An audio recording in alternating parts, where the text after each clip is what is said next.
choose a different color, but this. Mike Tyson is one of the most gifted boxers in history and perhaps the most talented heavyweight.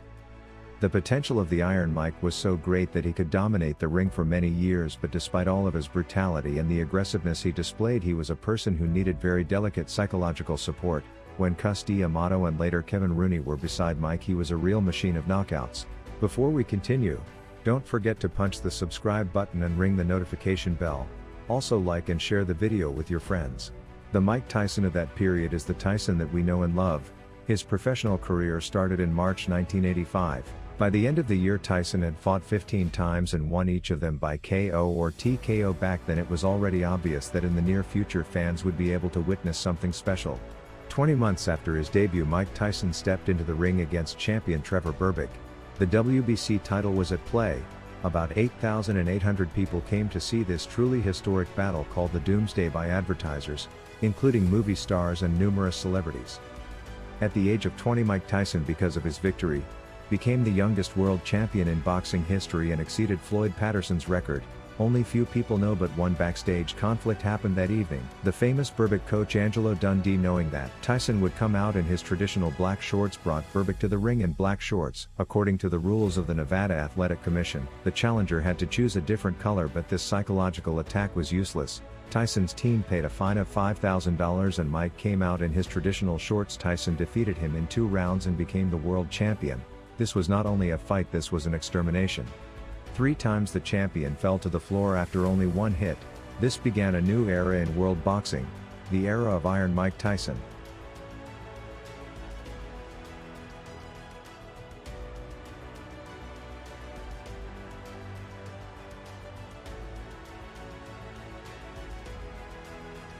Don King immediately organized a fight with James Smith for the next WBA belt. Despite the fact that Smith lost his first fight in the professional ring by a technical knockout, he was destined to take his own in the future.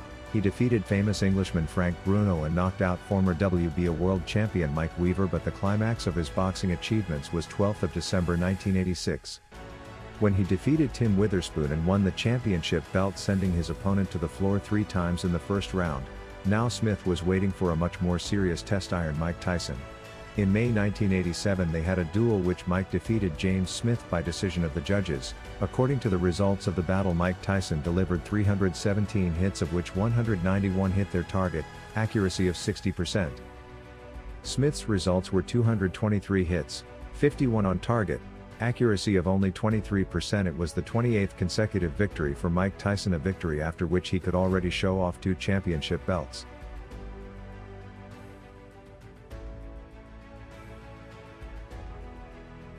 Mike Tyson vs. Pinklon Thomas. The battle took place on 31st May 1987. At this point Mike was the owner of the WBA and WBC belts. Thomas approached this match with a good track record of a series of 3 victories in a row and was considered a serious test for the 20-year-old Tyson. At the beginning of the match it seems that Thomas managed to cope with the pressure of Iron Mike for 5 rounds. However, in the 6th round Tyson carried out a series of powerful uppercuts and hooks from both hands, some of which landed right on his opponent's jaw. Thomas stumbled and then after another left hook crumpled him to the canvas. He did not have time to get up before the end of the count and the referee stopped the match. It's worth saying that before this fight with Mike Tyson, Thomas had never been knocked down.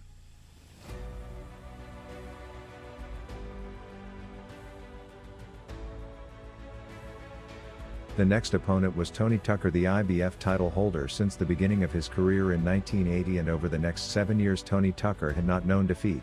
In April 1987 IBF world champion Michael Spanx refused to defend his title against him and chose instead to fight Jerry Cooney for a higher fee. Tony Tucker had to meet James Buster Douglas in the fight for the vacant IBF title, and after 64 days he was obliged to enter the ring against Mike Tyson in the final part of the tournament for the title of absolute world champion. The bets in this fight were 10-1 in favor of Mike Tyson. The fight went the whole distance, and only for the 3rd time in his professional career Tyson had to give the judges the right to decide the outcome of the battle. The judges were unanimous in their decision to give the victory to Mike Tyson. For the winner by unanimous decision and undisputed heavyweight champion of the world, Iron Mike Tyson. Having lost his fight, Tony Tucker became the shortest-lived champion in history at the age of 21. In his 31st fight, Mike Tyson becomes the undisputed world boxing champion. The last time this record had been broken was in 1979 when Leon Spinks triumphed over Muhammad Ali. Judging by the interview after the fight, Mike himself was not very pleased that he was unable to bring down his opponent ahead of schedule. After Mike Tyson combined all three heavyweight belts, there arose a challenge to decide who the real champion was. First in line was Michael Spanks, who held the Ring magazine title. The fight attracted great public interest and was called by promoters once and for all.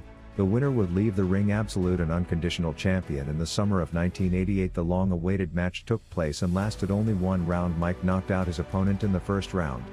After this devastating defeat, Michael Spanks hung up the gloves and never entered the ring again. For this fight, Mike Tyson received the enormous sum for those times of $22 million. At that time it was the biggest fee in boxing history, and Mike was not even 22 years old. The battle took place 3 days before his birthday. According to the general opinion of boxing analysts, the fight with Spanks became the crown jewel of Mike Tyson's career. This wasn't just a fight, this was a total demolition. That evening showed that he could stand up to any legendary champion. Tyson has a very special place in the history of boxing. He was a champion for 3 years and 3 months, but during that short period he caught the attention of fans and the general public, even those who weren't interested in boxing at all. Why? Because people love knockouts, and Tyson had plenty of them in his professional record, but Tyson also had something bigger. Everyone was talking about Tyson's aura. It was really something powerful, frightening, but at the same time surprisingly attractive. People liked to observe these expressions of his aggression. Mike was an inexhaustible source of this pure and natural aggression, and the most amazing thing was that no one was disappointed if the battle ended quickly. Another important fact is that Iron Mike is the last super heavyweight in history who headlined the pound-for-pound ranking, and we devoted fans would like to remember him as the man which he was back then. Of course, in the 90s he got a few memorable victories and was always in the top 10 best athletes in his weight class, but that still wasn't the Mike we used to know. Iron Mike in his best shame was not just in the top 10 best athletes, he was the top of the list. He was the king of his league, and everyone who came into his territory was scared to look him straight into the eye. We remember Mike as a tough, fearsome and extremely fast super heavyweight. He gave us one of the most prominent epics in boxing, and we say thanks Mike, that was unforgettable. However, life prepared for Mike a lot of tests: defeat in the ring, the emptiness in his soul after betrayal by loved ones, and zeros in his bank accounts after being cheated by managers, divorces and alcohol. Years later Tyson was not himself, but he still says that no matter how his fate has changed, he can still take a blow.